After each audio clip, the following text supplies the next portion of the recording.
Shalom Bapak Ibu. Ya, bagaimana kabarnya hari ini? Kita tetap percaya dan kita tetap berharap kepada Tuhan. Meskipun saat ini kita belum melihat jawaban, meskipun saat ini kita masih mengalami kesulitan, kita tahu waktu Tuhan indah pada waktunya, bukan? Amin Bapak Ibu ya.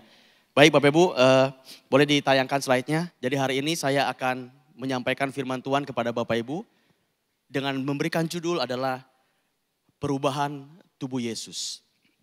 Perubahan tubuh Yesus. Dari kelahiran, kematian, kebangkitan, dan sampai kenaikan. Apa yang terjadi dengan tubuh Yesus. Bapak Ibu, khotbah saya hari ini lebih banyak bersifatnya pengajaran. Setelah beberapa khotbah sebelumnya saya memberikan hal yang praktis. Bapak Ibu, hal-hal yang praktis. Tapi hari ini saya akan berkhotbah tentang pengajaran. Bapak Ibu, kita perlu seimbangkan antara keduanya. Jadi memang kita juga perlu belajar atau berkhotbah tentang hal-hal yang praktis. Ya, jangan mencuri, jangan berzina, menghormati orang tua, ya itu semua penting. Itu hal yang praktis. Hal yang praktis akan membuat kita menjadi orang baik. Tapi kita juga perlu belajar hal-hal yang doktrinal, hal-hal yang pengajaran. Hal-hal yang pengajaran doktrinal akan membuat kita menjadi orang benar. Kita perlu menjadi orang baik, tapi kita juga perlu menjadi orang benar. Nah Bapak Ibu, ini ada sebelum saya mulai Bapak Ibu, ada sebuah data yang saya ambil dari sebuah buku, boleh tampilkan slide-nya. Bukunya judulnya atau pengarangnya adalah Josh McDowell dan Don Stewart. Dia tuh memberikan jawaban kepada pertanyaan-pertanyaan yang sulit yang diberikan kepada iman Kristen. Bapak Ibu, di buku ini dikatakan bahwa dalam perjanjian baru khususnya dari Roma sampai ke Wahyu, ya Roma sampai ke Wahyu, itu ternyata mayoritas yang diisi Roma dan Wahyu itu hal yang doktrinal.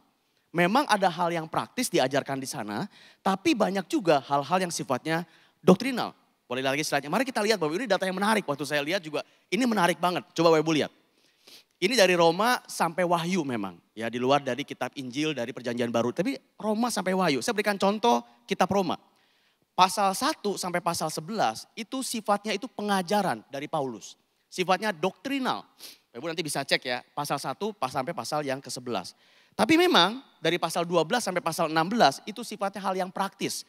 Saling mengasihi gitu ya, saling mengampuni, itu hal yang praktis.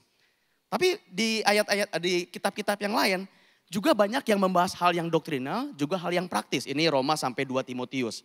Masih ada juga Titus sampai Wahyu. Jadi waktu saya melihat ini Bapak Ibu, saya terus terang surprise ya. Ternyata namanya teolog itu juga sudah meneliti sampai hal yang sedetail ini Bapak Ibu. Menurut saya luar biasa banget ini. Nanti Bapak Ibu kalau tertarik ya mungkin bisa foto atau gimana atau beli bukunya.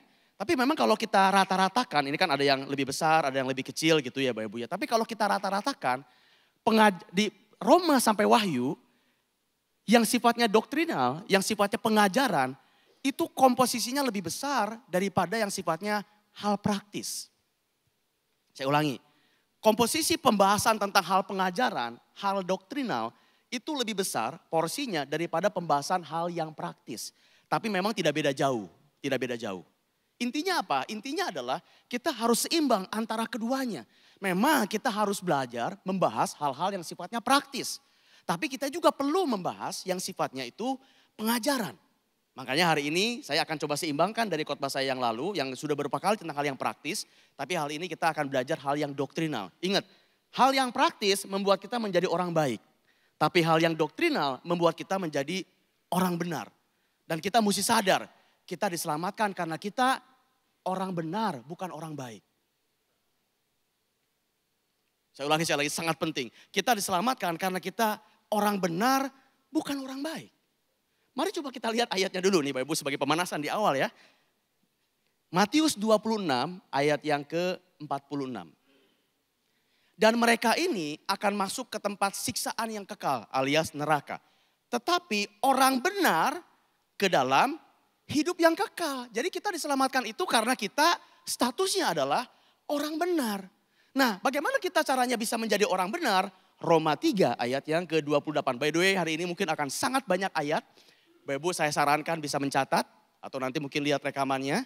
Bapak Ibu ya, sangat banyak ayat karena kita mau di backup dengan ayat-ayat Alkitab supaya Alkitabiah. Betul? Roma 3 ayat yang ke-28. Bagaimana caranya supaya kita bisa menjadi orang benar? Roma 3:28. Karena kami yakin bahwa manusia dibenarkan. Jadi kita itu Bapak Ibu dibenarkan. Gara-gara apa? Iman. Gara-gara apa? Iman. Dan bukan karena dia melakukan hukum Taurat. Jadi kita jadi orang benar gara-gara iman. Pertanyaannya iman kepada apa? Ya iman kepada hal-hal pengajaran. Bahwa kita beriman. Yesus itu adalah 100% Allah dan 100% manusia. Bahwa Yesus itu adalah juru selamat. Kita beriman. Kita juga beriman bahwa Allah itu secara pribadi ada 3. Hakikatnya 1. Namanya doktrin Tritunggal. Itu Bapak Ibu karena kita beriman kepada pengajaran fondasi kekristenan. Maka kita dibenarkan. Dan karena kita dibenarkan kita akan diselamatkan. Jadi kita dibenarkan atau diselamatkan Bapak Ibu karena kita orang benar. Dan orang benar ada hubungannya dengan hal yang pengajaran. Bukan cuma hal yang praktis. Tapi bukan berarti tidak penting. Penting dibahas tapi perlu juga kita hal yang pengajaran. Dan pagi hari ini saya akan memberikan khotbah hal pengajaran. Siap dengan makanan keras? Jangan cuma susu doang. Kita seimbangkan dengan makanan keras. Hari ini kita akan makan stik ayam. Makanan keras, lezat tapi kudu dikunyah pelan-pelan. Bapak Ibu harus fokus. Oke? Bapak Ibu siap? Kayaknya dari tadi belum menyapa mungkin ya kanan kirinya. Coba dengan kanan kirinya bilang, saya cinta Yesus. Coba Bapak Ibu. Saya cinta Tuhan Yesus. I love Jesus. I love Jesus Bapak Ibu. Saya berharap dan saya berdoa Bapak Ibu ya. Saya berharap dan saya berdoa. Setelah khotbah ini selesai, Bapak Ibu akan makin cinta sama Yesus. Kalau bahasa Inggrisnya, I love Jesus even more. Kalau tadi kan, I love Jesus. Tapi nanti, I love Jesus even more. Bapak Ibu ya. Tapi kudu fokus ya, supaya bisa I love Jesus even more. Bapak Ibu hari ini saya akan sharing kepada Bapak Ibu tentang bagaimana perubahan Yesus dari kelahiran sampai dia naik ke sorga. Bapak Ibu. Bahkan sebelum Yesus lahir atau sebelum dia menjadi manusia, inkarnasi, Yesus itu ada di mana? Dan saat ini nih setelah dia bangkit ke surga, Yesus itu seperti apa? Apakah masih punya tubuh seperti kita? Ada fisiknya, ada jasmaninya, atau seperti apa Bapak Ibu? Nah kali ini Bapak Ibu saya akan fokus kepada perubahan tubuh Yesus saja. Perubahan tubuh Yesus saja. Karena kalau enggak kita bisa melebar kemana-mana Bapak Ibu. Ya, kita akan bahas perubahan Tuhan Yesus, tubuh Tuhan Yesus saja. Ini pun sebetulnya cukup panjang. Jadi khotbah ini sebetulnya saya bagi menjadi 2 seri. Hari ini kita akan bicara seri yang pertama mengenai perubahan tubuh Tuhan Yesus. Tapi kan kita juga pengen tahu ya, lah kalau tubuh kita gimana? Setelah nanti kita mati, lalu kita dibangkitkan pada saat kedatangan Tuhan Yesus yang kedua kali, tubuh kita itu kayak gimana? Kan kita juga pengen tahu ya. Nah tapi itu tidak akan kita bahas hari ini, kita akan bahas pada seri khotbah saya yang kedua. Yang jika Tuhan menghendaki itu di awal Juli nanti. Kalau di Sentral, seingat saya tanggal 6 Juli. Jadi Bapak Ibu itu nanti bagian yang kedua atau part yang kedua. Baik, Bapak Ibu siap ya? Mari kita mulai. Saya akan mulai dulu dengan ada 4 titik. Boleh lihat slide-nya? Ada 4 titik di mana ini hal yang penting tentang Tuhan Yesus. Mungkin perlu saya juga tuliskan. Jadi yang pertama itu adalah kelahiran. Lalu setelah itu dia mati gitu ya. Kematian atau dia disalibkan. Jadi di sini kelahiran, di sini kematian.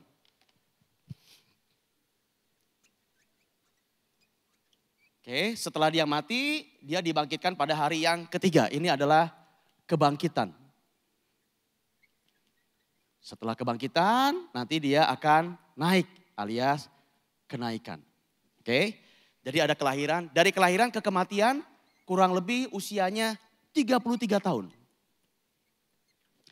Dari kematian ke kebangkitan berapa hari? 3 hari. Dari kebangkitan ke kenaikan berapa hari? Yang lain berapa hari? 40 hari. Nah mari kita lihat apa yang terjadi dengan tubuh Yesus. 33 tahun, 3 hari, 40 hari sebelumnya dan setelahnya. Nah ini yang mau kita bahas hari ini Bapak Ibu. Ini sekali lagi supaya kita makin tahu siapa juru selamat kita. Supaya kita makin tahu siapa yang kita sembah selama ini. Dan supaya kita tahu bahwa yang kita sembah ini gak ada satu orang pun seperti yang kita sembah. Gak ada satu manusia pun seperti Tuhan Yesus. Gak ada Bapak Ibu. Siap ya? Baik, mari kita mulai titik yang pertama. Yaitu titik kelahiran. Boleh lihat lagi slide-nya? Ini titik yang pertama, titik kelahiran. Nah pertanyaannya, sebelum Yesus datang ke dunia ini, berinkarnasi menjadi manusia seperti kita. Pertanyaannya, sebelum dia lahir ke muka bumi ini, di sini nih, dia itu punya tubuh fisik gak? Dia itu punya tubuh kayak kita. Kalau lahir sih udah jelas ya, dari bayi punya tubuh fisik. Tapi sebelum dia dilahirkan, dia itu bentuknya seperti apa? Bapak Ibu kita mesti paham, sama-sama kita sudah tahu bahwa yang namanya Yesus adalah pribadi kedua, yaitu Allah anak. Betul ya. Dan karena Yesus adalah Allah anak, berarti sebelum dia turun ke muka bumi, dia adalah Allah. Dan namanya Allah, Allah itu sifatnya adalah roh. Jadi pada saat dia sebelum datang ke muka bumi ini, dia tidak punya tubuh fisik. Karena Allah adalah roh. Mari kita lihat ayat pendukungnya. Boleh lihat lagi slide-nya. Jadi di sini Yesus tidak memiliki tubuh seperti kita. Belum. Sebelum dia dilahirkan. Ini ayatnya. Yohanes 4 ayat yang ke-24. Karena pada saat sebelum dilahirkan dia adalah roh. Dia adalah Allah. Dan Allah itu adalah roh. Kalau roh yang gak punya tubuh fisik. Dan barang siapa menyembah dia harus menyembahnya dalam roh dan kebenaran. Jadi sebelum dia lahir, dia tidak punya tubuh fisik. Nah, tapi pada saat dia lahir, Bapak Ibu di sini mulai sulit nih, perhatikan. Tapi pada saat dia lahir ke muka bumi ini, saya jabarkan yang ini ya. Jadi pada saat dia lahir ke muka bumi, Bapak Ibu, dia itu punya dua hakikat. Ada yang namanya hakikat Allah. Ya, esensi beberapa orang menyebutnya. Dia juga punya yang namanya hakikat manusia. Ini saya sedang zoom in di sini. Bapak Ibu fokus ke sini ya. Kita belum bahas ini, belum. Kita sedang bahas ini nih. Jadi kita di sini nih. Pada saat dia lahir ke muka bumi dari rahimnya Maria, yang terjadi adalah pada saat itu hakikat Allahnya tetap ada, tapi dia lahir dari Maria, yaitu seorang manusia. Jadi ada hakikat Allah dan ada hakikat manusia. Kedua hakikat ini membentuk satu pribadi. Ada dua hakikat tapi satu pribadi. Nah dari pribadi ini tentu saja punya satu tubuh. Bapak Ibu inilah kondisi dari Tuhan Yesus. Dua hakikat menjadi satu pribadi, menjadi satu tubuh. Bapak Ibu pelajaran ini kalau dalam dunia teologi ya namanya itu pelajaran kristologi. Menurut saya kristologi itu doktrin yang paling sulit kalau menurut saya. Sulit Bapak Ibu kristologi ini. Bahkan menurut saya lebih sulit daripada doktrin Tritunggal. Tritunggal bukan mudah, Tritunggal sulit. Tapi Tritunggal itu masih gampang dipahami. Kenapa? Karena levelnya sama gitu. Allah Bapa, Allah Anak, Allah Roh Kudus. Betul nggak? Levelnya tuh masih levelnya Allah, sama sejajar gitu. Tapi kalau ini rumit Bapak Ibu. Ada hakikat Allah, level Allah. Tapi juga ada hakikatnya manusia, levelnya manusia. Dan mereka bergabung jadi satu, sama kayak kita. Rumit, complicated Bapak Ibu. Makanya banyak sekali pengajaran yang melenceng waktu membahas yang namanya kristologi. Yang menarik kan begini, bagaimana dua hakikat ini bisa masuk ke dalam satu pribadi. Wah Bapak Ibu ini menjadi pembahasan yang akan melebar, mungkin nanti kapan-kapan kita akan bahas ini. Tapi ini hal-hal yang cukup kompleks, sangat kompleks bahkan. Karena dua hakikat ini waktu dia gabung jadi pribadi, mereka bersatu tapi tidak bercampur. Mereka bersatu tapi tidak saling mempengaruhi. Jadi Bapak Ibu jangan punya pikiran waktu jadi satu pribadi, hakikat Allahnya itu menyedot hakikat manusia. Seolah-olah manusianya hilang, disedot oleh Allah. Tidak, itu pengajaran sesat. Nah ini anyway nanti mungkin kapan-kapan kita bahas ini. Tapi ini menjadi topik yang akan jadi sangat berat. Intinya pada saat Yesus dilahirkan, dia lahir seperti kita. Dia punya tubuh dan tubuh itu punya pribadi. Dan pribadi ini adalah gabungan antara kedua hakikat. Hakikat Allah dan hakikat yang namanya manusia. Coba mari kita lihat beberapa ayat dulu. Yohanes 1 ayat yang ke-14. Firman itu telah menjadi manusia. Firman itu adalah pribadi kedua dari Tritunggal. Yaitu Allah Anak, Yesus. Menjadi manusia dan diam di antara kita. Dan kita telah melihat kemuliaannya. Yaitu kemuliaan yang diberikan kepadanya sebagai anak tunggal Bapa. Penuh kasih karunia dan kebenaran. Mari kita lihat lagi ayat yang berikutnya. Ibrani 2 ayat yang ke-14. Karena anak-anak itu anak-anak itu adalah anak-anak dari darah dan daging. Bapak Ibu punya darah, punya daging? Punya ya. Maka ia pakai huruf besar berarti Tuhan, maka ia juga menjadi sama dengan mereka, dengan kita. Dan mendapat bagian dalam keadaan mereka atau keadaan kita. Punya darah dan punya daging. Supaya oleh kematiannya ia memusnahkan dia, yaitu iblis yang berkuasa atas maut. Jadi waktu Yesus datang ke muka bumi ini setelah dia lahir, dia tuh punya tubuh dan tubuhnya kayak kita. Punya darah dan punya daging. Tubuhnya sama. Tapi jangan lupa isi tubuh ada pribadi. Nah disinilah mulai beda dengan kita. Karena pribadi ini mengandung dua hakikat. Kalau Yesus, kalau kita enggak. Kita cuma punya hakikat yang namanya manusia. Jadi enggak ada manusia seperti Yesus. Enggak ada. Tapi dia juga punya tubuh seperti kita. Oke, mari kita lanjut lagi Bapak Ibu ya. Nah pada saat Yesus lahir di sini. Pada saat dia lahir ya sama kayak kita. Butuh waktu 9 bulan. Yesus juga mengalami yang namanya batita, mengalami yang namanya balita, umur 6 tahun, umur 10 tahun, umur 12, dari kecil makin gede, remaja, dewasa, dan akhirnya nanti pelayanan di usia 30. Sama, gak ada bedanya pada saat dia lahir ke muka bumi ini, sama seperti kita. Sama, Tuhan Yesus juga bisa haus, Tuhan Yesus juga bisa ngantuk, Tuhan Yesus juga bisa lemah, bisa capek. Bisa sama seperti kita, kenapa? Karena dia juga punya tubuh seperti kita. Boleh lagi lihat slide-nya. Jadi kalau saya gambarkan begini Bapak. Pada saat dia lahir, Yesus memiliki tubuh seperti kita. Punya darah dan dia juga punya daging. Dia juga mengalami seperti kita. Dia bisa lapar, bisa capek, dia bisa haus dan segala macam itu dia bisa. Bapak, sampai sini oke ya. Jadi dia juga sama seperti kita. Coba mari kita lihat beberapa ayat yang membuktikan bahwa Yesus pun mengalami sebagaimana kita mengalami. Yohanes 4 ayat yang ke-6. Yohanes 4 ayat yang ke-6. Di situ terdapat sumur Yakub. Yesus sangat letih. Ada di sini Bapak Ibu yang letih? Kalau pagi mah enggak ya. Kemarin di short sore-sore banyak yang letih kayaknya. Banyak gini Bapak Ibu. Di sini kayaknya masih fresh pagi-pagi ya. Tapi Yesus pun bisa sangat letih oleh perjalanan. Karena itu ia duduk di pinggir sungai itu kira-kira pukul 12. Bisa letih. Coba kita lihat lagi yang lain. Yohanes 11, 6 dan 21. Yohanes 11, 6 dan 21. Namun setelah didengarnya bahwa Lazarus sakit, ia tinggal 2 hari di tempat di mana ia berada. Maka kata Marta kepada Yesus, Tuhan sekiranya engkau ada di sini, saudaraku pasti tidak akan mati. Jadi Bapak Ibu, selain Yesus bisa capek, bisa haus, Yesus waktu jadi manusia kayak kita, dia tidak maha hadir. Dia tidak maha hadir, dia cuma bisa ada di satu tempat pada satu saat. Sama seperti kita. Saya hari ini, pagi ini sedang khotbah di Sentral. Saya tidak mungkin ada di North. Tidak mungkin. Saya juga tidak mungkin ada di tempat lain. Saya terbatas oleh ruang. Yesus pun waktu di muka bumi, dia pun terbatas oleh ruang. Boleh lagi ayatnya? Ini adalah kejadian di mana Lazarus itu mati. Kalau Bapak Ibu tahu cerita ini dia punya saudara namanya Maria dan Marta. Mereka tinggal di Betania.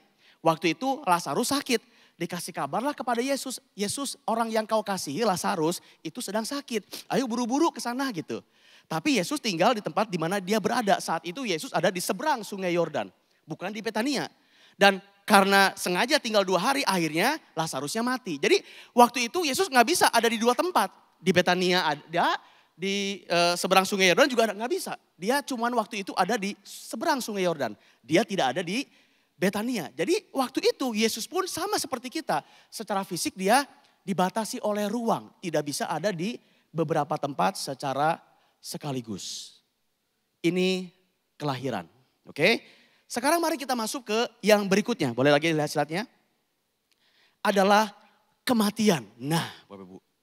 Kematian. Pertanyaan saya yang pertama buat Bapak Ibu. Siapa yang disalibkan waktu itu? Bapak Ibu banyak yang bilang, wah itu Yudas. Wah itu orang menyamar seperti Yesus. Bapak Ibu banyak di luaran seperti itu. Tapi kita tahu kan tentu saja buat kita orang percaya. Iman namanya Yesus yang disalibkan. Tapi kan pertanyaannya, loh Yesus kan Tuhan. Kok dia bisa mati? Jadi yang disalibkan waktu itu tuh Tuhannya atau manusianya. Kok dia bisa mati? Kan Tuhan gak bisa mati kan? Masa Tuhan bisa mati? Nah Bapak Ibu, kalau Bapak Ibu sebagai orang percaya ditanya seperti ini, jawaban Anda apa? Kumahanya? Ya dari sononya udah gitu sih Pak, dari dulu juga begitu. Jadi sulit menjawabnya gitu. Bapak Ibu, yang disalibkan betul. tubuh Yesus. Nanti saya punya bukti ayatnya. Jadi yang disalibkan betul fisik Yesus. Tapi jangan lupa tubuh Yesus itu mengandung pribadi. Dan pribadi ini isinya bukan pribadi yang sembarangan Bapak Ibu. Di sini pribadinya itu istilah yang bahasa teologianya adalah God-man. Jadi isinya itu adalah penggabungan dari hakikat Allah dan penggabungan dari hakikat manusia. Pribadinya itu God-man, fisiknya memang yang disalib. Tapi karena dia disalib, otomatis juga pribadinya juga disalibkan. Dan disalibkan pribadinya, maka ada mengandung yang namanya God-man. Jadi memang yang mati saat itu adalah tubuh fisik Yesus. Tapi ingat, Yesus punya pribadi yang mengandung God-man. Makanya dia bisa jadi juru selamat. Kalau dia cuma manusia, dia nggak bisa jadi juru selamat. Kita, kalau kita disalibkan, saya nggak bisa jadi juru selamat buat Bapak Ibu. Karena saya murni seorang manusia. Tapi Yesus, dia beda. Dia God-man. Jadi pada saat itu yang disalibkan jelas adalah tubuh fisiknya Tuhan Yesus. Bapak Ibu sekali lagi ya, ini sangat dalam sebetulnya pelajaran ini. Sangat dalam. Tapi inilah doktrin, inilah pengajaran, inilah yang kita imani. Betul nggak? Nah kalau Bapak Ibu nggak beriman akan hal yang seperti ini, Bapak Ibu nggak percaya Yesus itu hakikatnya manusia dan Allah dan manusia. Bapak Ibu percaya sama apa kalau gitu?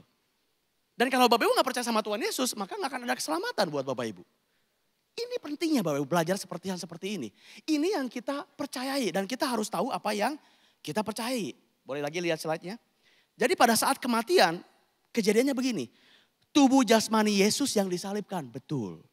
Tapi di dalamnya juga ada pribadi Allah dan pribadi manusia. Ada God-man. Fisiknya disalibkan. Ada, bisa kelihatan oleh manusia.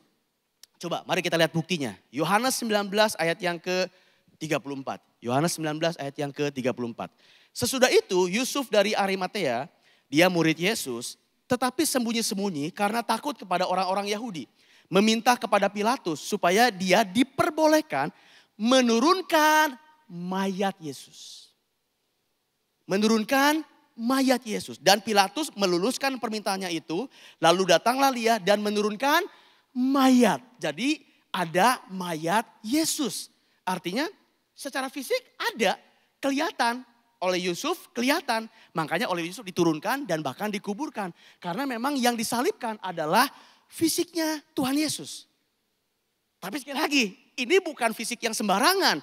Pribadinya ada pribadi God-man. Tapi betul, yang disalibkan pada saat itu secara fisik adalah tubuh fisiknya Tuhan Yesus. Mari kita lanjut. Masih stay tune? Oke. Baik, mari kita masuk ke titik berikutnya yaitu kebangkitan. Jadi setelah dia mati disalibkan, 3 hari kemudian dia bangkit. Kita rayakan namanya Paskah. 3 hari kemudian dia bangkit. Nah pertanyaannya, setelah dia bangkit, apakah tubuh Yesus sama seperti tubuhnya sebelum dia mati?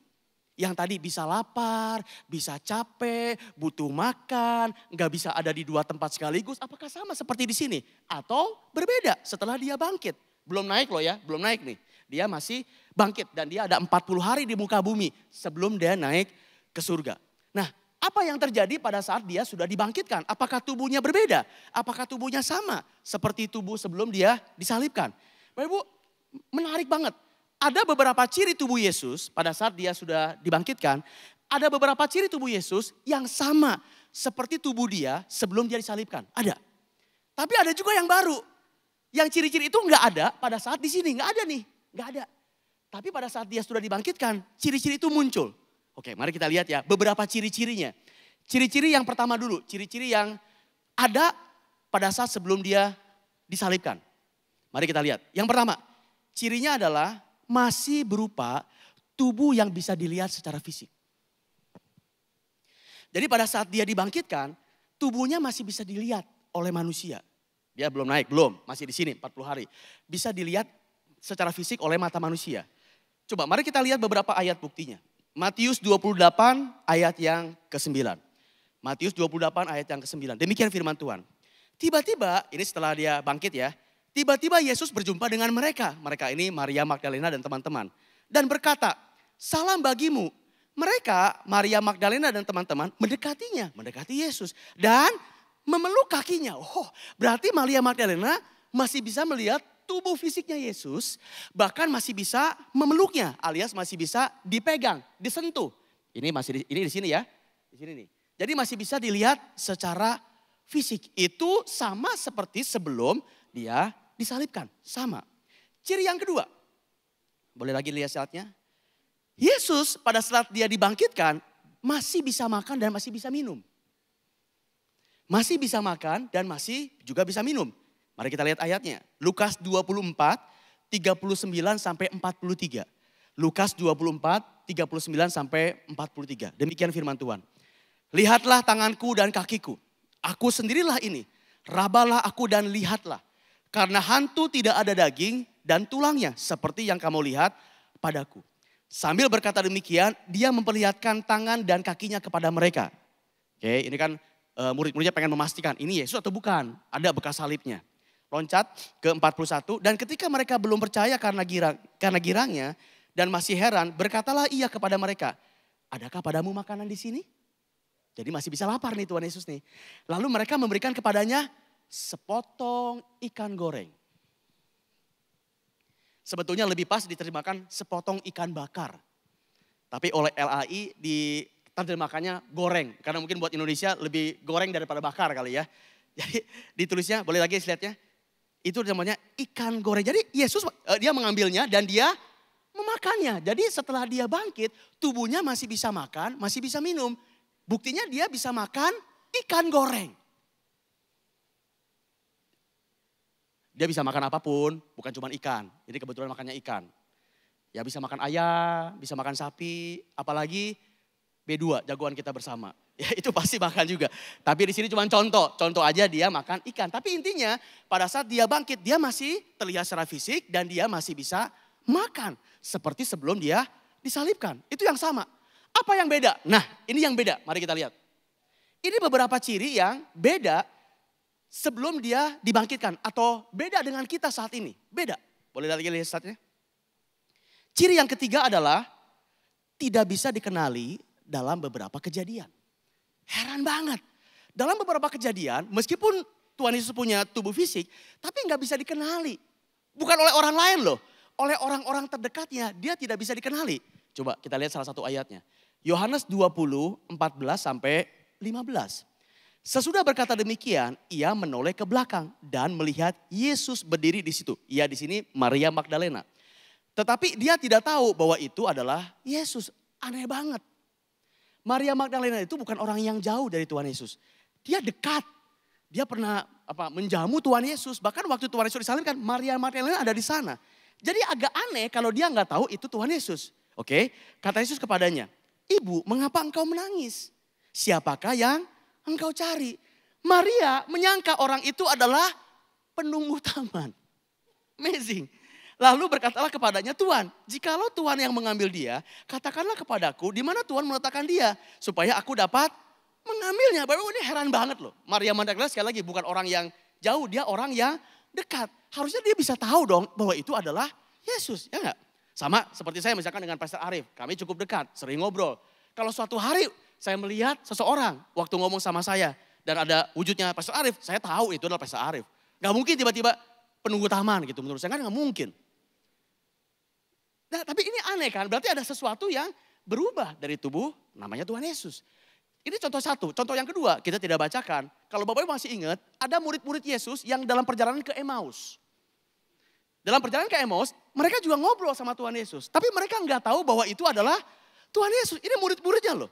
Berarti cukup sering juga ada dengan Tuhan Yesus. Ngobrol jalan cukup lama, tapi dia nggak pernah sadar bahwa dia itu adalah Tuhan Yesus. Jadi dari beberapa kejadian, Tuhan Yesus bisa berubah. Beberapa kejadian, ada yang dia sama. Tapi beberapa kejadian dia bisa berubah. Nah ini ciri yang ketiga. Satu lagi terakhir. Boleh lagi lihat slide-nya. Yang ini juga ciri yang tidak dimiliki pada saat dia sebelum disalibkan. Apa itu? Tubuh Yesus tidak dibatasi ruang. Kalau tadi dibatasi. Tapi kalau yang ini tidak dibatasi. Mari kita lihat Yohanes 20 ayat yang ke-26. Yohanes 20 ayat yang ke-26. 8 hari kemudian, ini setelah kebangkitan ya. 8 hari kemudian murid-murid Yesus berada kembali di dalam rumah itu. Dan Thomas bersama-sama dengan mereka. Kan Bapak Ibu tahu Thomas kan gak percaya sebelum melihat langsung ya. Tapi 8 hari kemudian Thomas ada dengan mereka. Coba perhatikan yang warna kuning. Sementara pintu-pintu terkunci, jadi pintunya dikunci. Yesus datang dan dia berdiri di tengah-tengah mereka dan berkata, damai sejahtera bagi kamu. Wah, jadi pintu terkunci, tiba-tiba Yesus bisa menembus pintu yang terkunci. Dia tiba-tiba masuk dan berkata, damai sejahtera buat kamu. Waduh. Ini tubuhnya bisa tembus pintu. Mari kita lihat contoh yang lain. Boleh lagi lihat slide-nya. Contoh yang lain di Lukas 24, 31 dan 36. Ini bukan 26, 36. Saya loncat ya, 31 dan 36. Demikian firman Tuhan. Ketika itu terbukalah mata mereka, murid-muridnya, dan mereka pun mengenal dia. Ini Tuhan Yesus nih. Tapi begitu tahu itu Tuhan Yesus, tiba-tiba Tuhan Yesus lenyap. Hilang itu, bam, hilang. Wah, mereka lalu ngobrol-ngobrol. Sementara mereka bercakap-cakap tentang hal itu. Kayaknya tadi Yesus deh. Kok tiba-tiba gak ada ya? Lagi ngobrol gitu. Kemana? Tiba-tiba Yesus berdiri lagi tengah-tengah mereka. Woi gitu Bapak Ibu. Dan berkata kepada mereka. Damai sejahtera bagi, enggak pakai woi enggak. Tapi maksudnya tiba-tiba dia berdiri dan muncul lagi. Bapak Ibu shocking kan? Wah ini menarik banget Bapak Ibu. Jadi kita bisa bayangkan. Kalau kita jadi murid-muridnya kita gak kenal. Tiba-tiba kenal. Tuhan Yesus kayaknya tuh tiba-tiba hilang. Kayaknya tadi Yesus deh, lu salah lihat gak? Kayaknya enggak, tiba-tiba muncul lagi. Wah gitu Bapak. Jadi Tuhan Yesus tidak dibatasi ruang dan waktu. Pengen punya tubuh kayak itu? Sabar, kita lihat di khotbah berikutnya. Tubuh kita kayak gitu apa enggak ya. Yang pasti enggak terbang ya, ini masih tembus ruangan aja. Jadi Bapak Ibu kalau saya simpulkan, inilah ciri-ciri pada saat, boleh lagi lihat slide-nya. Inilah ciri-ciri pada saat tubuh Yesus, kita lagi bicara di sini ya. Di sini nih, Bapak Ibu jangan salah fokus, di sini nih. Setelah dia dibangkitkan, tapi sebelum dia naik, belum, masih di sini. 40 hari di muka bumi, inilah ciri-cirinya. Masih terlihat secara fisik, masih bisa makan, tadi ikan goreng, lalu tidak dibatasi dengan ruang dan tidak bisa dikenali dalam beberapa kesempatan. Jadi kalau saya simpulkan Bapak Ibu, kondisinya begini, antara kebangkitan dan kenaikan, satu, masih tubuh yang lama. Jadi Tuhan Yesus itu masih tubuh yang lama, fisiknya lama, tapi ada sedikit peningkatan. Ada sedikit perubahan. Bahasa saya sedikit di-upgrade. Karena tadi tiba-tiba bisa tembus pintu yang terkunci, tiba-tiba dia bisa lenyap, berarti sedikit di-upgrade. Itu yang pertama ya, ini buktinya nih. Markus 16 ayat yang ke-12. Sesudah itu ia menampakkan diri dalam rupa yang lain. Rupa yang lain kepada 2 orang dari mereka ketika duanya dalam perjalanan keluar kota. Ini yang tadi murid-murid yang dalam perjalanan ke Emmaus, murid-muridnya. Ya, jadi dia masih tubuh yang lama tapi ada peningkatan kualitasnya, di-upgrade. Lalu yang kedua perubahannya apa? Tubuh Yesus pada saat dia selesai dari kebangkitan sebelum kenaikan disebut tubuh kebangkitan atau tubuh kemuliaan. Tubuh kebangkitan atau tubuh kemuliaan. Filipi 3 ayat yang ke-21. Demikian firman Tuhan. Yang akan mengubah tubuh kita yang hina ini sehingga serupa dengan tubuhnya yang mulia. Menurut kuasanya yang dapat menaklukkan segala sesuatu kepada dirinya. Jadi tubuhnya disebut tubuh kemuliaan ya atau tubuh kebangkitan. Nah pertanyaannya, apakah tubuh kita nanti pada saat kita, kalau kita sudah mati sebelum Tuhan Yesus datang, apakah nanti tubuh kita pada saat Tuhan Yesus datang kedua kalinya di awan-awan dan kita dibangkitkan, apakah tubuh kita sama seperti yang di sini? Yang dia upgrade tadi? Atau bagaimana? Atau sama aja? Atau bagaimana? Nah, sabar, tunggu tanggal mainnya di khotbah yang akan datang. Bapak Ibu, boleh lagi lihat slide-nya. Kita ada di titik yang terakhir, namanya kenaikan. Kelahiran sudah, kematian sudah, kebangkitan sudah, tinggal satu lagi, kenaikan.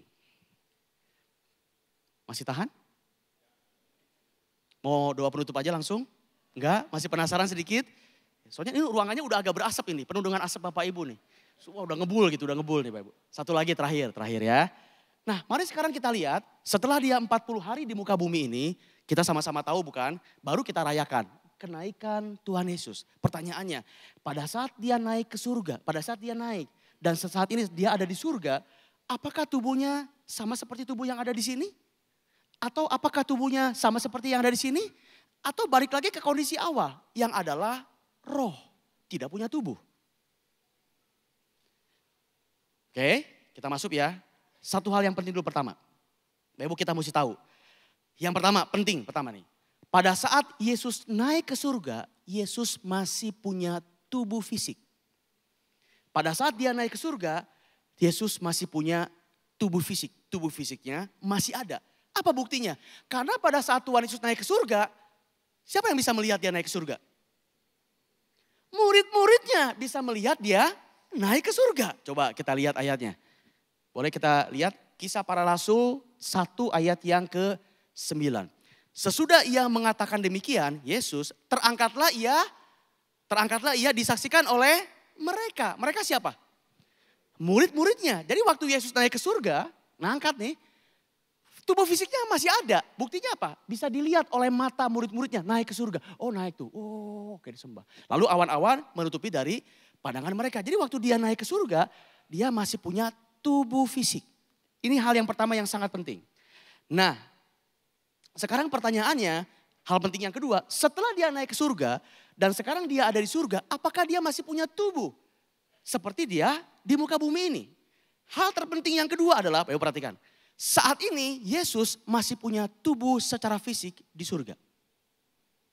Tubuh kemanusiaannya tidak hilang setelah dia naik ke surga.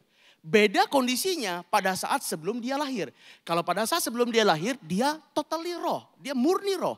Tapi sekarang pada saat dia sudah naik ke surga, dia tentu roh, tapi dia juga masih punya tubuh secara fisik, tubuh secara jasmani. Jadi dari sini menuju kekekalan, Yesus sekarang punya tubuh secara fisik di surga. Mari saya kasih beberapa bukti, ini akan cukup banyak buktinya, karena ini mungkin buat Bapak Ibu cukup mengagetkan. Mari kita lihat 1 Timotius 2 ayat yang kelima. Fokus ya, bentar lagi selesai. 1 Timotius 2 ayat yang kelima. Karena Allah itu Esa, dan Esa pula dia yang menjadi pengantara antara Allah dan manusia, yaitu manusia Kristus Yesus. Manusia Kristus Yesus. Bukti yang kedua, Wahyu 1 ayat yang ke-13. Ini Yohanes ya. Dan di tengah-tengah kaki Dian itu ada seorang menyerupai anak manusia. Seorang menyerupai anak manusia. Tentu kalau pada saat Yohanes mendapatkan pewahyuan di wahyu ini, itu adalah kondisi Yesus pasti sudah di sini. Ya kan? Sudah di sini pasti kan? Kan kalau dari kematian ke sini kan cuma 40 hari. Pasti Yohanes itu sekitar 90 Masehi dia mendapatkan pewahyuan, berarti sudah di sini Bapak Ibu. Jadi kondisinya Yesus sudah naik ke surga dan Yohanes melihat bahwa seorang serupa anak manusia. Bukti yang kedua. Mari kita masuk bukti yang ketiga. Wahyu 14 ayat yang ke-14. Wahyu 14 ayat yang ke-14. Dan aku melihat, kembali Yohanes, sesungguhnya ada suatu awan putih dan di atas awan itu duduk seorang seperti anak manusia. Duduk seorang seperti anak manusia dengan sebuah mahkota emas di atas kepalanya dan sebilah sabit tajam di tangannya, seorang anak manusia. Jadi Bapak Ibu di surga sekarang dia tetap 100% manusia, dia juga tetap 100% Allah. Bedanya di sini Tuhan Yesus sudah memakai tubuh kemuliaan. Tubuh yang betul-betul disempurnakan.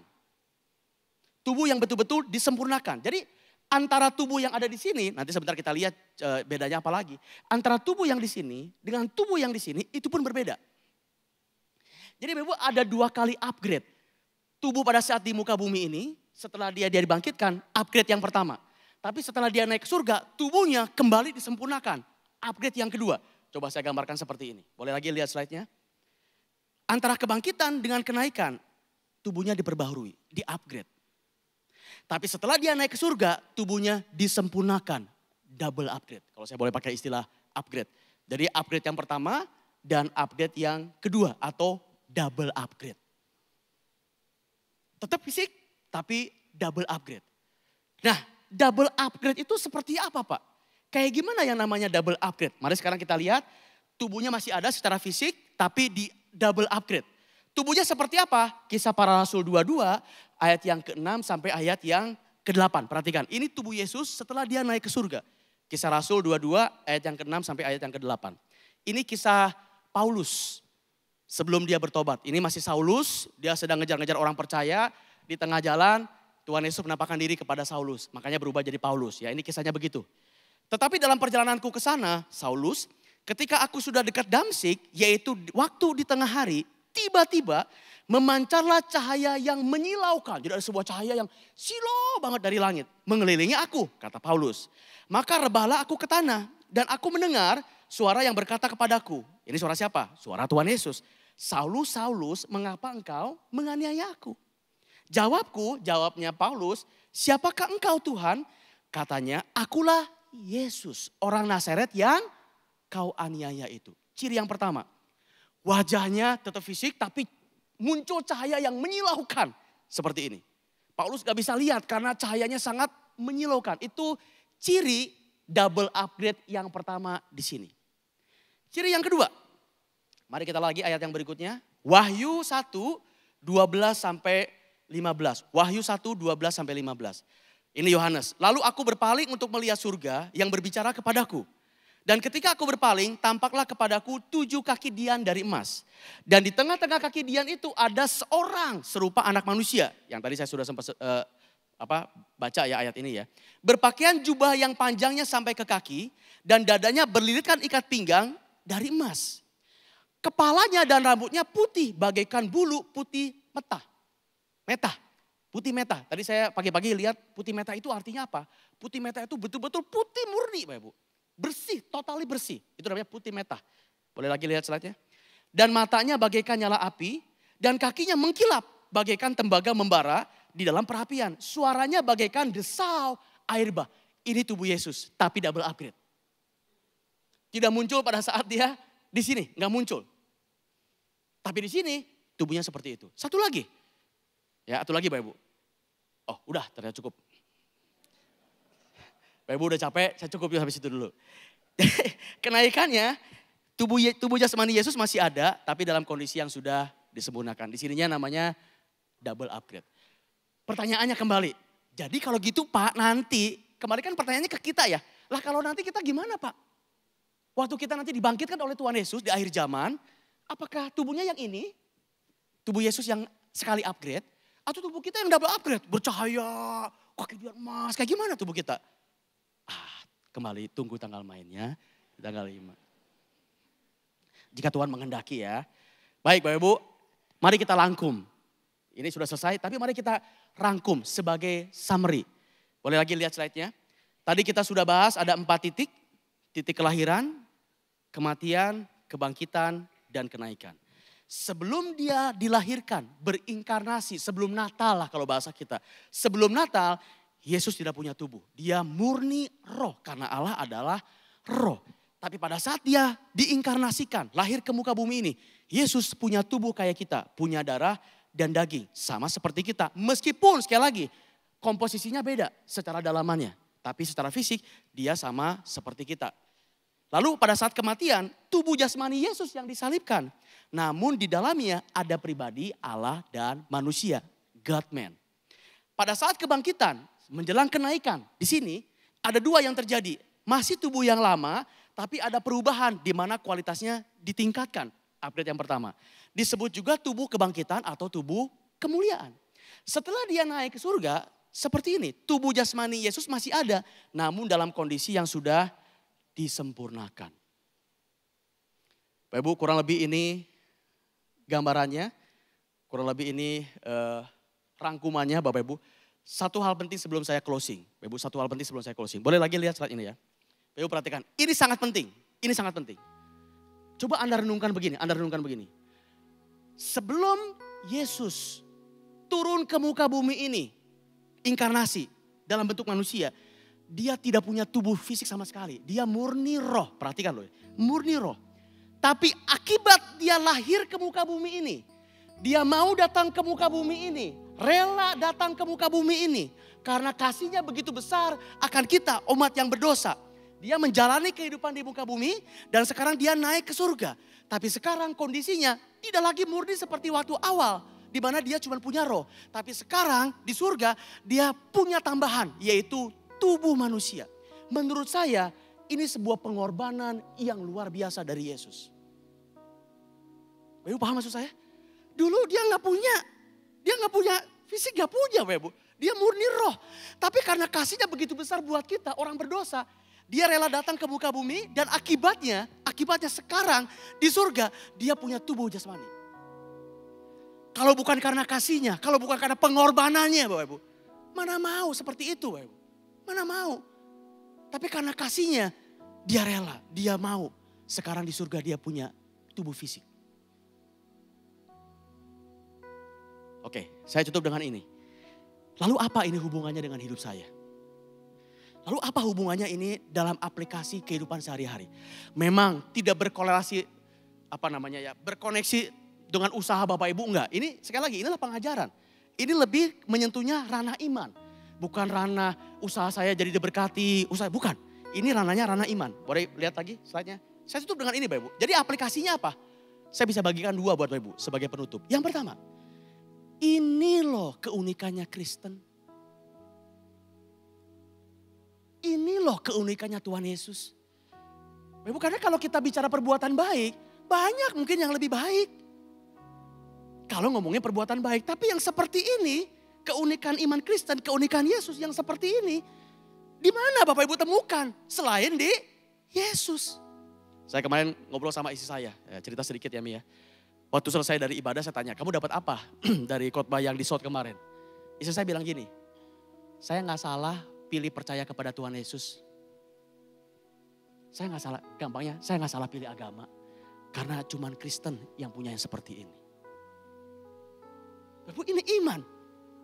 Iman kan? Dan kalau Bapak beriman kepada Yesus, Anda diselamatkan. Sekali lagi bukan cuma sekedar perbuatan baik Bapak Ibu, tapi butuh iman. Itu yang pertama. Yang kedua, terakhir. Bapak Ibu, karena dia sudah menjadi manusia, dia bisa merasakan apa yang kita rasakan saat ini.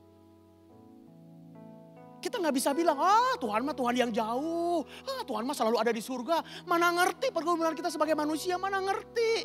Dia mana ngerti, gak pernah lapar, gak pernah haus. Selama ini di surga terus, mana tahu dia kehidupan manusia. Kita gak bisa bilang begitu kepada Yesus. Kenapa? Dia sudah datang ke dunia. Dan dia sudah menjadi manusia. Dia paham banget kita itu kayak gimana Bapak Ibu. Paham banget dia. Dia ngerti gimana manusia itu gimana, ngerti dia. Gimana susahnya, gimana pergumulannya, gimana rasanya sedih, gimana rasanya tertekan. Yesus tahu banget. Jadi dia bukan Tuhan yang jauh, dia Tuhan yang dekat. Bahkan saat ini dengan Roh Kudus pribadi yang ketiga, dia bukan cuma dekat, dia tinggal di dalam diri kita. Saya tutup dengan satu ayat terakhir, saya ambil dari Ibrani 5, 7 sampai 9, ayat terakhir dan penutup. Dalam hidupnya sebagai manusia, ia telah mempersembahkan doa dan permohonan dengan ratap tangis dan keluhan kepada dia. Jadi dia bisa menangis, bisa ngomong kepada Bapa dengan keluhan yang sanggup menyelamatkannya dari maut. Dan karena kesalehannya dia telah didengarkan. Dan sekalipun dia adalah anak, ia telah belajar menjadi taat dari apa yang telah dideritanya. Dan sesudah dia mencapai kesempurnaannya, dia menjadi pokok keselamatan yang abadi. Kita punya pengharapan sekarang akan ada keselamatan yang abadi. Kenapa? Karena kita punya Yesus. Bagi semua orang yang, lagi slide-nya, bagi semua orang yang taat kepadanya. Ibu, itu firman Tuhan yang bisa saya sampaikan. Ini adalah perubahan tubuh Yesus. Awal Juli, kalau Tuhan berkehendak, kita akan bahas bagaimana perubahan tubuh kita. Semoga berberkati. Semoga makanan keras ini membuat Bapak Ibu lebih kuat sebagai orang Kristen. Amin. Baik, saya undang Bapak Ibu bisa bangkit berdiri. Mari kita sambut firman Tuhan pada pagi hari ini dengan sebuah komitmen yang baru. Saya tahu Bapak Ibu kalau tadi di awal Bapak Ibu sudah bilang dengan kanan kiri, saya cinta sama Yesus. Saya berharap Bapak Ibu sekarang bisa bilang gini, saya makin cinta sama Yesus. I love Jesus tadi di awal khotbah. Tapi sekarang I love Jesus even more. Gak ada yang kayak dia. Saya sayang banget sama Tuhan Yesus. Luar biasa banget. Saya gak salah menyembah Tuhan. Saya gak salah pilih agama. Saya menyembah Tuhan yang luar biasa. Bapak Ibu, boleh semuanya tutup mata kita? Semuanya tundukkan kepala, tutup mata kita. Saya tidak tahu berapa banyak dari Bapak Ibu yang mungkin baru pertama kali mendengar tentang Yesus. Baru pertama kali mendengar keselamatan dalam Yesus. Buat Bapak Ibu yang baru pertama kali mendengar ada keselamatan. Bagaimana pengorbanannya dia datang ke muka bumi ini. Rela dicambuk, rela disakiti, bahkan rela disalibkan untuk menebus dosa-dosa kita. Kalau Bapak Ibu baru pertama kali mendengar kabar ini. Dan Bapak Ibu mau terima dia. Mau punya iman supaya dibenarkan menjadi orang benar. Bapak Ibu saya undang. Bapak Ibu yang pertama kali mendengarkan ini dan mau terima dia sebagai Tuhan dan Juru Selamat. Boleh tangan kanan Bapak Ibu menyentuh dadanya. Menyentuh dadanya. Semua mata tertutup, jangan ada yang lihat. Ini pribadi antara Bapak Ibu semuanya kepada Tuhan. Tangan kanan disentuhkan kepada dadanya. Lalu buat Bapak Ibu yang mau menerima Tuhan Yesus, mari kita sama-sama berdoa. Bapak Ibu bisa ikuti doa saya dan teman-teman yang lain bisa bantu juga berdoa bersama-sama. Tuhan Yesus, terima kasih Tuhan buat kabar keselamatan yang saya dengar hari ini. Dan sekarang Tuhan, saya mau mengaku dengan mulut dan percaya dalam hati bahwa Engkau Yesus adalah juru selamatku. Masuklah ke dalam hatiku, masuklah ke dalam hidupku dan jadilah juru selamat di dalam kehidupanku. Amin. Bapak Ibu, saya nggak tahu berapa banyak yang terima Tuhan Yesus pada pagi hari ini. Tapi berapapun jumlahnya, Roh Kudus yang sudah bekerja, Roh Kudus yang sudah mempertobatkan Bapak Ibu dan bisa menerima dia sebagai Tuhan dan Juru Selamat. Saya nggak tahu berapa jumlahnya karena mata saya juga tertutup. Tapi malaikat di surga bersorak-sorai untuk jiwa-jiwa yang pagi hari ini bisa menerima Yesus sebagai Tuhan dan Juru Selamat dalam kehidupannya. Segala kemuliaan hanya untuk Kau saja Tuhan. Yang kedua, buat Bapak Ibu yang sudah percaya kepada Tuhan Yesus. Dan mungkin saat ini Bapak Ibu pun datang ke gereja ini pada pagi hari ini. Bapak Ibu membawa beban pergumulan. Bawa punya masalah, mungkin ada sakit penyakit apapun. Kesulitan yang Bapak Ibu hadapi saat ini. Di usaha, di pekerjaan, di kehidupan keluarga apapun. Bapak Ibu, kita punya Tuhan yang mengerti akan hidup kita. Dia bukan Tuhan yang jauh. Dia pernah jadi manusia. Dia paham, dia ngerti bagaimana kondisi kita sebagai manusia menghadapi berbagai tantangan dalam kehidupan ini. Bapak Ibu pada pagi hari ini silakan. Saya berikan waktu buat Bapak Ibu berdoa kepada Tuhan secara pribadi. Ungkapkan semua yang Bapak Ibu miliki. Beban yang Bapak Ibu miliki saat ini ke tangan Tuhan. Datang ke mezbahnya. Ngomong sama Tuhan. Berikan semua apa yang Bapak Ibu ingin ucapkan kepada Tuhan. Maka dia akan memberikan kekuatan kepada Bapak Ibu. Saya persilakan Bapak Ibu dosa pribadi kepada Tuhan.